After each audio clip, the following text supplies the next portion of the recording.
Bonsoir. Le syndicat de l'éducation décide de suspendre la grève dans les universités privées. Les cours reprennent demain. Un reportage exclusif à suivre dans ce journal. À suivre aussi le sommet des CES de la francophonie pour limiter le réchauffement climatique. La rencontre s'est ouverte ce mardi. Une résolution commune est attendue dans les prochaines heures.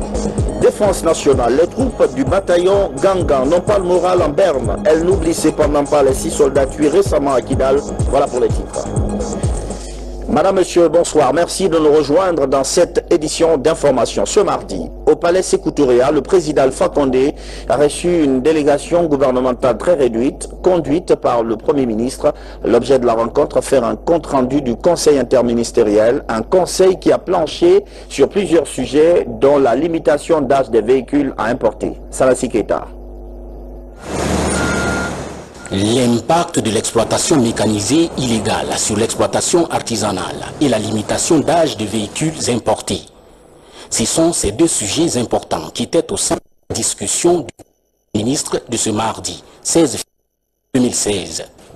Au Palais Sékou Touré pour le compte-rendu des résultats issus de ce conseil au président de la République, le Premier ministre fait le point. Nous venons de tenir le conseil interministériel. Et à la fin du conseil, le chef de l'État nous a appelés pour s'entretenir avec nous, pour discuter d'un certain nombre de questions relatives à l'actualité. Et à ce titre, le président nous a donné des instructions pour aménager un certain nombre de décisions qui ont été prises ces dernières semaines, afin d'alléger la difficulté d'application de ces décisions au niveau des personnes qui sont impliquées dans la mise en œuvre de ces décisions. Donc il est important de rappeler ici que ces décisions qui ont été prises sont des décisions bien fondées, mais certainement le manque de concertation et de communication a mené parfois à une mauvaise compréhension.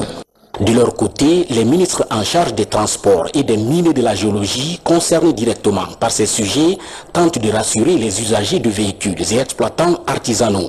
La décision qui avait été prise, n'est-ce pas, pour la limitation d'âge des véhicules à l'importation était une décision bien justifiée, parce que le président de la République en charge, n'est-ce pas, d'assurer la sécurité de sa population. Et nous avons tous connu en Guinée, tous les jours, c'est de multiples accidents, n'est-ce pas, qu'on enregistre dans les différentes préfectures. Et tous ces accidents sont dus à la vieillesse des véhicules qui sont importés en Guinée. Et donc pour cela, la décision a été prise, n'est-ce pas, de limiter l'âge d'importation des véhicules. Donc la décision est bien fondée. Mais seulement, nous avons pensé pour l'applicabilité de cette décision, il faut donc faire prendre par les autres acteurs, notamment les importateurs, les syndicats et autres. Donc nous allons nous avertir ces derniers jours à faire des réunions techniques pour ensemble voir dans quelle mesure on peut appliquer cette décision qui n'est que méritante, parce que c'est pour sauver la vie de nos populations.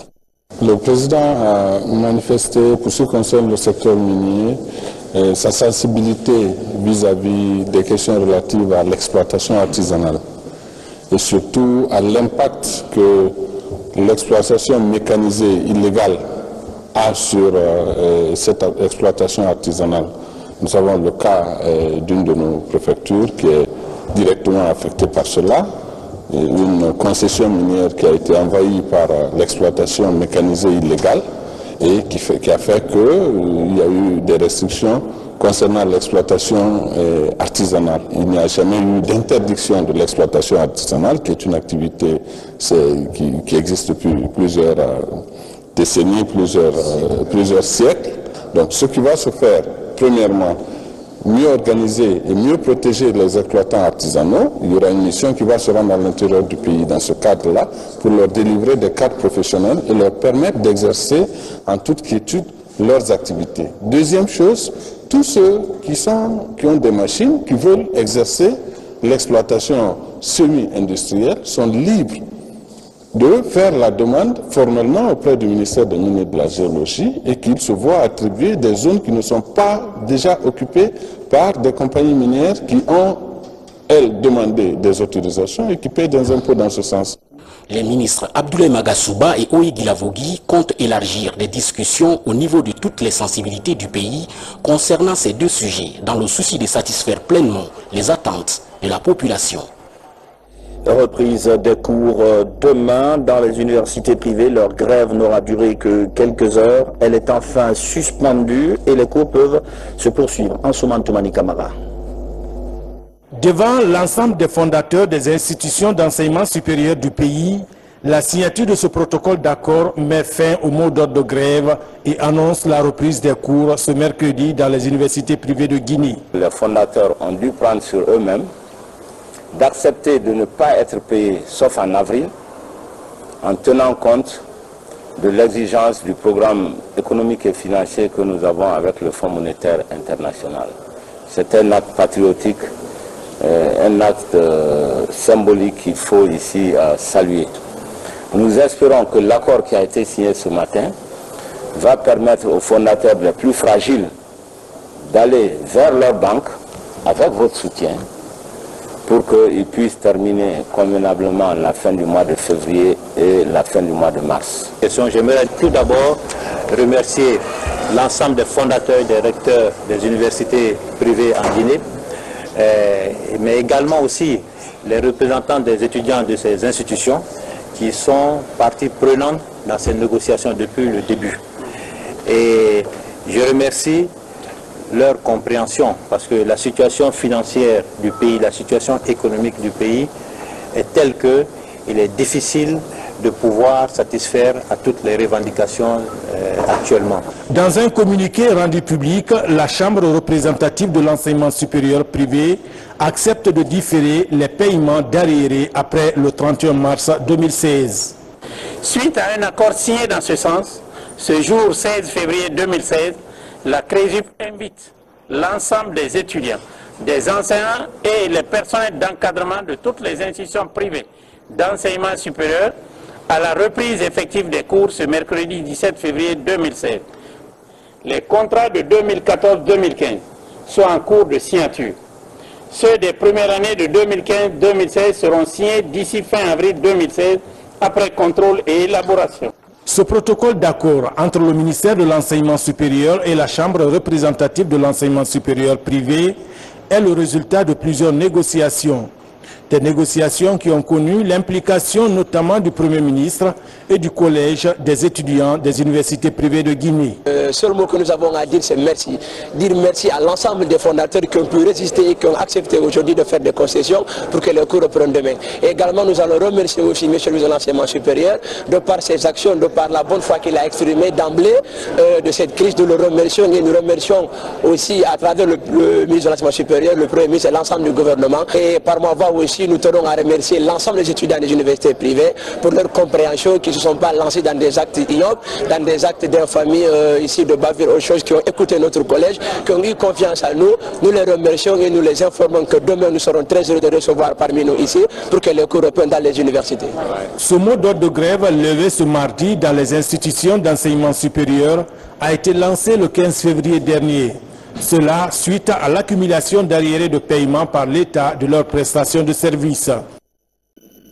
La deuxième journée, ce mardi, de grève générale déclenchée par les syndicats. Il faut dire que ce mardi, la capitale était un peu plus animée qu'hier. Beaucoup de citoyens ont vaqué à leurs affaires. Certains points de commerce sont restés ouverts. C'est le constat de nos reporters. Mikili Moussa Kamara, Djamokaba. Les rues de Conakry s'animent progressivement. Ce mardi, la circulation est dense. Collégiens et lycéens sont nombreux à reprendre le chemin de l'école. Sur les grands axes routiers de la capitale, les transports en commun sont pratiqués en cette deuxième journée de grève générale. Travailleurs et citoyens reprennent sereinement la guette du quotidien. Vraiment aujourd'hui, c'est différent. Vous voyez l'autoroute, ça circule, les gens vaguent à leurs affaires personnelles, même si certains services sont fermés. La Guinée a eu Ebola et qui a beaucoup affaibli l'économie guinéenne. Comme l'Ebola est disparu maintenant, je prie le bon Dieu que les syndicalistes aussi s'entendent sur un point pour que cela puisse s'arrêter maintenant. Les activités économiques reprennent activement, même si par endroits, quelques commerces sur l'axe Anko 5 Amdalaï restent fermés. Des citoyens, eux, demandent au parti de privilégier la paix. C'est que normalement, ils vont s'entendre pour mettre en paix dans ce pays-là. Quand tu vois le route Prince là, ça ne marche pas, c'est pour tout le Guinée. Quand tu vois ici, même si l'autre route là, ça marche, l'autre route là, ça ne marche pas. C'est pas bon pour nous, le Guinée. En attendant, du centre émetteur via Amdala et Rond-Point, des bouchons étaient formés aux environs de 10 heures. Sur l'autoroute Fidel Castro, le trafic routier est dense. Cette deuxième journée de grève coïncide à la fin du 3e jour de deuil national, décrété par le président de la République pour rendre hommage à nos vaillants soldats tombés sous des balles djihadistes à Kidal au Mali. Pendant ce temps, le ministre de l'administration du territoire, lui, fait le point. Le mot d'ordre de grève a entraîné quelques perturbations, des actes visant à violer les droits humains. Le ministre invite les administrateurs territoriaux à veiller au respect strict de la loi. Suivez. Le gouvernement a engagé des discussions en vue de rassembler les tendances, de faire en sorte qu'il y ait la compréhension, comme cela a toujours d'ailleurs été le souci majeur du président de la République, qu'il y ait la compréhension entre les syndicalistes dans leurs revendications et, n'est-ce pas, le gouvernement guinéen. Mais pendant que nous sommes en train d'y aller, les informations qui nous viennent de la Guinée profonde, du terroir profond, ne sont pas de nature, n'est-ce pas, à aller dans ce sens. Des exemples, j'en ai à foison. Quand des syndicats du transport empêchent les véhicules de circuler d'une ville à une autre, pendant que ces véhicules ont à bord des êtres fragiles, des bébés, des mamans, des malades. Le cas est arrivé à Mamou, les pénétrantes Mamou d'Abola, la pénétrante Mamou d'Alaba Pita Labé, la pénétrante Mamou Farana, ont été bloqués, barricadés par le syndicat pour dire aucun véhicule ne marche. Allez savoir ce qu'on a eu aujourd'hui sur le terrain à Mamou par rapport à cette situation. D'autres cas similaires sont signalés à Conakry, un peu partout. À Mamou également, des responsables du syndicat de la santé, pendant que le service minimum est observé, sont venus demander aux agents assurant le service minimum de quitter.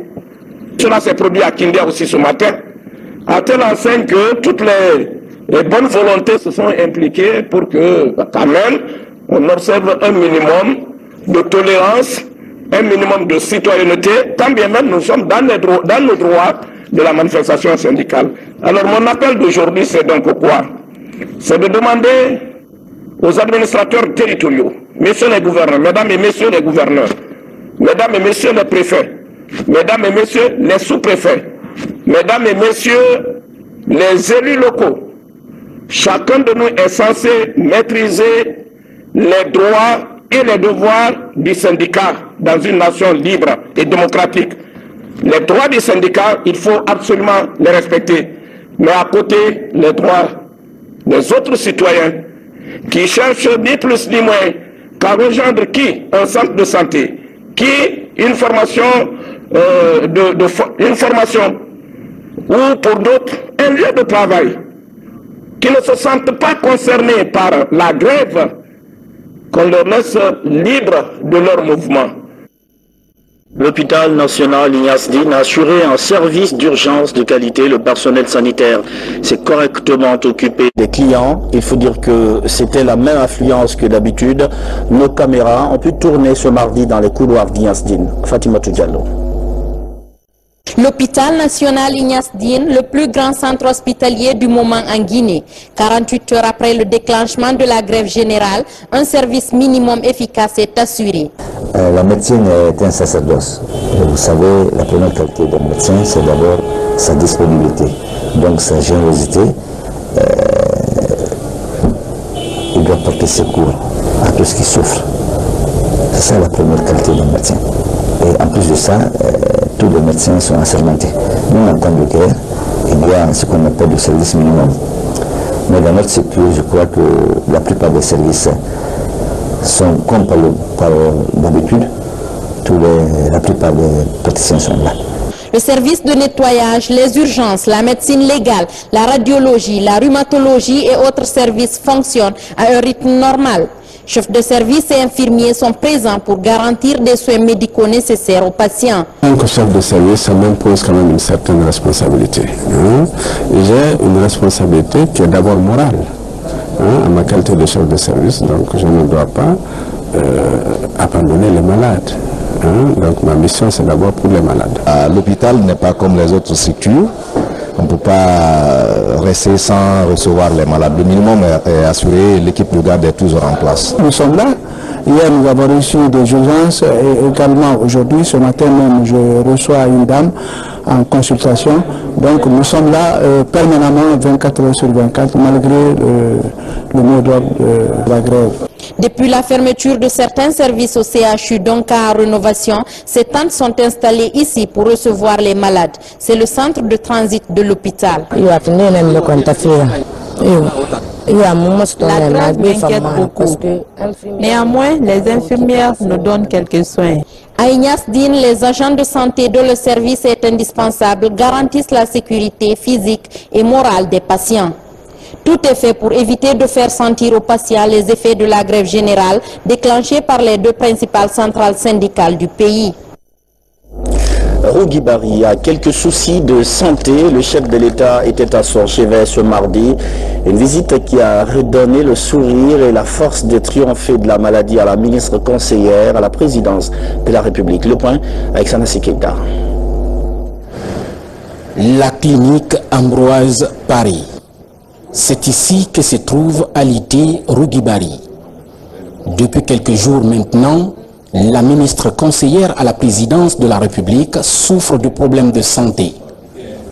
Préoccupé par cette maladie, le président de la République se rend ce mardi 2016 au chevet de sa conseillère pour lui donner un réconfort moral.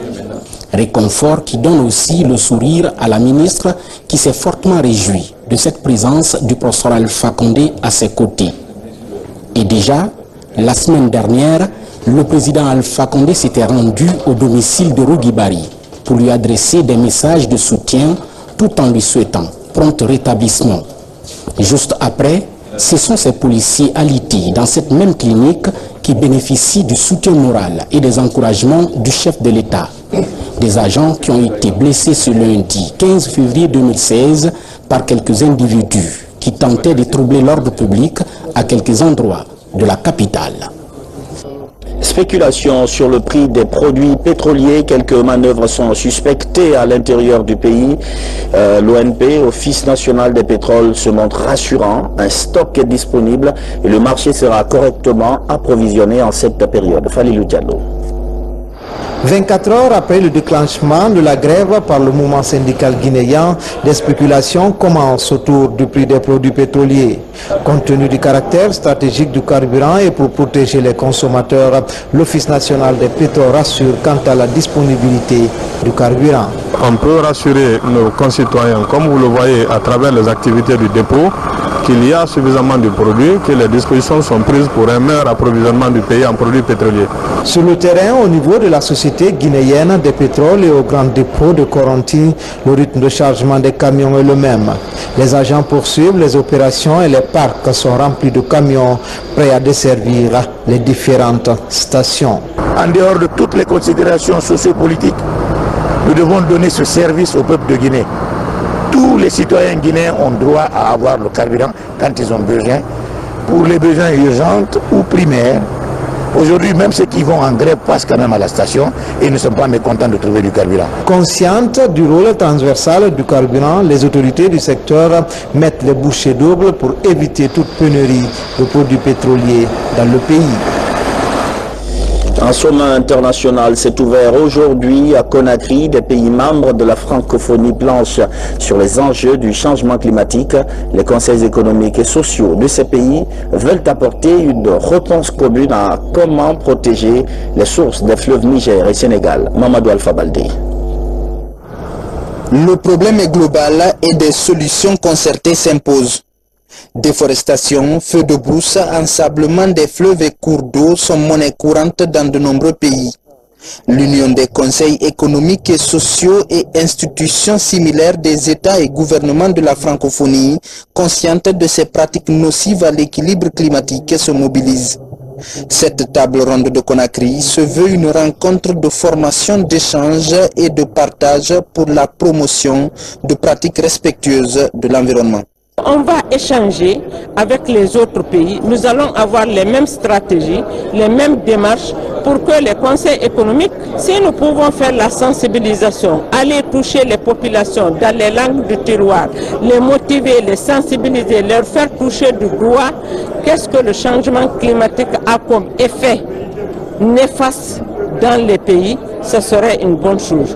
Durant 2 jours de débat, plusieurs thèmes seront développés, parmi lesquels le changement climatique, un défi pour le développement économique et social, la gestion des déchets urbains ou encore la protection de la mangrove.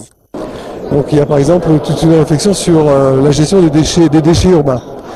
Je me suis promené ce matin en faisant mon jogging dans Conakry, j'ai vu qu'il y a des progrès à faire en matière de gestion des déchets urbains. Un autre atelier qui aura comme sujet la préservation de la mangrove et de toute la végétation qui entoure les points d'eau, les rivières, etc. C'est fondamental pour éviter les érosions et ces érosions sont renforcées par les changements climatiques qui se traduisent par des ouragans, par des phénomènes de grands vents. Si la forêt ou si la petite forêt n'est plus là pour protéger les sols, les terres agricoles sont emportées par les eaux. Et qui dit terre agricole dit ensuite problème alimentaire pour les paysans, mais aussi pour les populations qui achètent à ces paysans. Pour impulser une dynamique écologique au sein des établissements d'enseignement, la création d'écoles vertes est envisagée. Et nous aussi, on a essayé de travailler sur le changement climatique avant la COP21. Et j'ai vécu une expérience très riche et je voudrais témoigner auprès des membres qui sont là aujourd'hui qu'il est important d'associer les enfants dès le plus jeune âge à tout ce travail sur le changement climatique et qu'ils ont leur parole à dire et qu'ils ont beaucoup d'énergie et beaucoup à nous apprendre. La porte de la communauté, c'est l'école. Dès qu'un enfant apprend quelque chose qui est bon pour la communauté, c'est des sensibilisateurs qui sont très forts. Ils partent vers les parents pour dire à ses parents, mais attention, moi je te vois faire ça, mais à l'école on m'a dit autre chose. Est-ce qu'on n'essayerait pas cela? Donc on a pris l'école comme la porte de la communauté. À l'issue de cette rencontre internationale, de fortes recommandations visant la protection et la restauration de l'environnement sont attendues.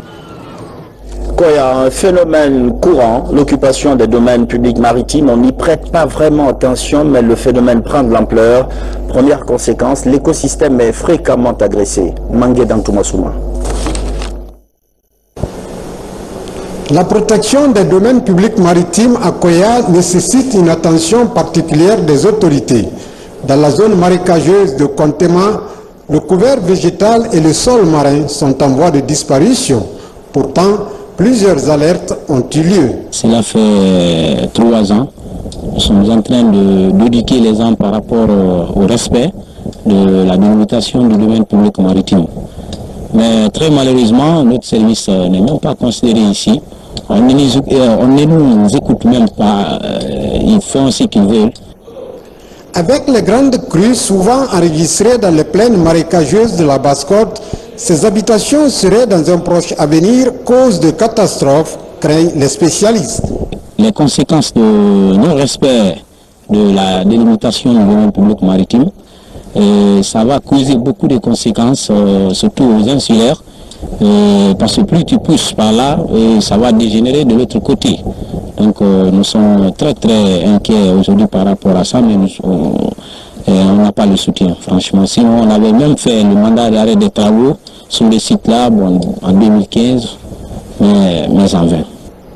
À Koya, la lutte contre l'occupation des domaines publics maritimes a été oubliée depuis que le service préfectoral de l'habitat a procédé au lotissement de ces terres, des domaines publics maritimes devenus aujourd'hui des propriétés individuelles. sécurité sanitaire en partenariat entre la Guinée et les États-Unis existe désormais. C'est aujourd'hui le jour de lancement de ce programme. Il vise à renforcer le système de santé de Guinée, une façon de prévenir les maladies à potentiel épidémique. Adia Toubari. La Guinée est désormais membre du réseau mondial sanitaire. Ce programme est élaboré pour la sécurité sanitaire au niveau international. Il consiste à appuyer les États membres à la détection, à la prévention et au traitement des pathologies infectieuses d'origine humaine et animale. Éviter toute nouvelle flambée épidémique à l'échelle mondiale est l'objectif visé. On est tous liés par les moyens aériens, donc on doit s'assurer qu'on empêche les propagations. Alors comment on fait ça? On fait ça en communiquant très bien ce qui se passe dans chacun des pays, dans tous les domaines. Alors par exemple dans l'épidémiologie, la surveillance, si on peut détecter rapidement les maladies dans tous les pays, on peut prévenir non seulement que ça se propage à l'intérieur de notre propre pays, mais aussi dans tous les pays avoisinants. Nous espérons que nous pouvons travailler ensemble avec le gouvernement guinéen pour aider avec vos plans, pour que le gouvernement puisse construire un système de santé plus fort, éviter les autres maladies. Le programme de la sécurité sanitaire mondiale est initié en février 2014. Depuis, près de 50 pays ont adhéré au programme. En Guinée, sa mise en œuvre devient une priorité du gouvernement. C'est un programme multisectoriel qui concerne plusieurs départements. Je vous assure que nous mettrons tout en œuvre pour que ce programme puisse être exécuté et qu'il puisse bénéficier à nos populations, mais également au cheptel guinéen, parce qu'il s'agit d'une maladie, comme je l'ai dit tout à l'heure, de catégories de maladies qu'on appelle des maladies zoonotiques qui touchent à la fois les animaux et les personnes. L'adhésion de la Guinée à ce projet de la sécurité sanitaire mondiale va permettre d'élaborer une feuille de route sanitaire. Elle va prendre en compte les priorités inscrites pour la relance du système de santé après Ebola. Ebola, justement, après son éradication, les partenaires se mobilisent pour la relance du système de santé guinéen. Expertise France et l'Union européenne viennent d'offrir à la Guinée 43 véhicules destinés aux équipes régionales d'alerte et de riposte aux épidémies. Élections locales à venir. La CENI veut un scrutin propre. L'institution travaille actuellement avec la société civile et des représentants de partis politiques. Il est question de réfléchir à un meilleur cadre juridique pour des élections apaisées. Saïdou Mandjalo. Sur l'organisation des futures élections locales, l'institution électorale guinéenne multiplie les contacts avec ses partenaires de terrain. Ce lundi, elle a conféré avec les acteurs politiques, les cadres de l'administration et autres membres de la société civile. Objectif, leur présenter le cadre juridique de ces élections ainsi que leur implication opérationnelle. Ceci pour davantage promouvoir la transparence. Les élections locales, contrairement aux précédentes, sont plus complexes. Partis politiques, société civile, administration, magistrats, démembrement. Vous qui êtes la plaque tournante de ces élections de proximité, mettons à profit ces 2 jours de débat pour dégager toutes les contraintes juridiques, administratives, opérationnelles, afin de nous permettre d'organiser d'une manière méthodique et inclusive ces différentes élections de prospérité. Par cette démarche, la CENI compte aussi prendre en compte les avis de ces acteurs du processus, une manière de créer un consensus sur la démarche à suivre pour doter enfin nos quartiers et districts de responsables élus. Il ne s'agit pas simplement de connaître la loi, mais c'est de voir aussi l'impact populationnel justement de ces lois. Deuxièmement, l'analyse de ce cadre juridique aussi, à la fois au niveau des communautés rurales, urbaines et rurales, mais aussi au niveau des districts et quartiers, ainsi qu'au niveau des communes urbaines. Et à la fin de ces travaux, les propositions qui seront retenues intégrées dans le chronogramme élaboré par la CENI. Spécial des commandos en attente. Hier lundi, la visite du ministre d'État à la présidence chargée de la défense nationale. Cette visite s'inscrit dans le cadre d'une prise de contact. Le ministre a présenté ses condoléances au nom du commandant en chef des forces armées guinéennes aux vaillants soldats suite à la mort de nos soldats dans une attaque terroriste à Kidal. Sergent Alassane Diaby. Le bataillon spécial des commandos en attente de Samoria, de l'intérieur du pays, à la visite du ministre d'État à la présidence chargée de la défense nationale depuis sa prise de fonction en janvier. Ce camp abrite également le bataillon Gangan 2 en formation de mise en condition opérationnelle avant projection. Ici, à la place d'armes, Dr Mohamed Diané exprime sa compassion et sa solidarité à ces vaillants soldats affligés par la perte de 7 de leurs dans une attaque terroriste à Kidal, au Mali. Au nom du commandant en chef des forces armées guinéennes, vous adressez tout d'abord les condoléances du gouvernement, du président de la République et du peuple de Guinée suite à la perte cruelle de ces combattants qui sont tombés dans l'honneur pour la défense de la patrie, pour la défense de la paix. À l'occasion, le ministre Diané a salué l'adhésion des forces armées guinéennes à la réforme de la sécurité si chère au président de la République. Je tiens à vous encourager, à vous remercier. Comme vous le savez, depuis 2011, le président de la République a fait de la réforme du secteur de sécurité sa priorité. Et grâce à votre engagement, à votre patriotisme, à votre détermination, nous avons obtenu des résultats significatifs. Nous venons de voter la loi de programmation militaire qui a pour ambition d'améliorer les conditions de vie de l'ensemble des forces de défense et de sécurité. À travers une visite guidée par le chef de corps du bataillon spécial des commandos en attente de Samoria, le ministre d'État à la présidence chargée de la défense nationale a touché du doigt les réalités. L'hôte de Samoria se dit satisfait de la qualité de l'accueil et le climat de sérénité qui y prévaut. Pour être plus complet, les corps des soldats guinéens tués lors d'une attaque djihadiste le 12 février à Kidal, au Mali, vont être rapatriés demain, mercredi, à Conakry. Je vous propose de suivre la déclaration signée de l'armée guinéenne. Communiqué du ministre d'État auprès de la présidence de la République chargée de la défense nationale. Suite à l'attaque d'un camp de la mission intégrée multidimensionnelle pour la stabilisation du Mali, MINUSMA, dans la matinée du vendredi 12 février 2016 à Kidal, le bataillon guinéen a enregistré la perte de 7 de ses soldats. Capitaine Mamadou Nilon Kamara, capitaine Ari Wowo Aba, adjudant-chef Sa Victor Kontembeduno, adjudant-chef Mamadou Adama Bari, adjudant Micheline Lama, sergent-chef Faraban Djoumessi et le caporal-chef Moussa Dabo.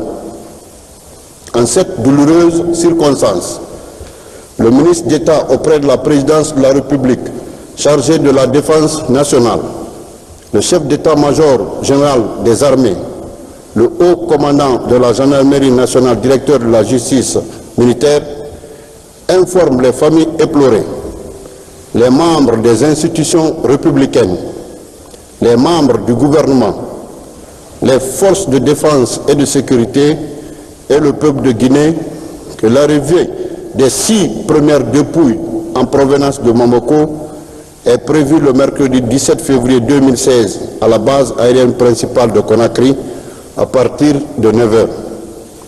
Par ailleurs, l'arrivée de la 7e dépouille en provenance de Dakar et la cérémonie funèbre des défunts feront l'objet d'un autre communiqué. Prions pour le repos de leur âme. Amen. Et c'est la fin de cette édition d'information. Merci de votre fidélité à la télévision guinéenne. Bonsoir.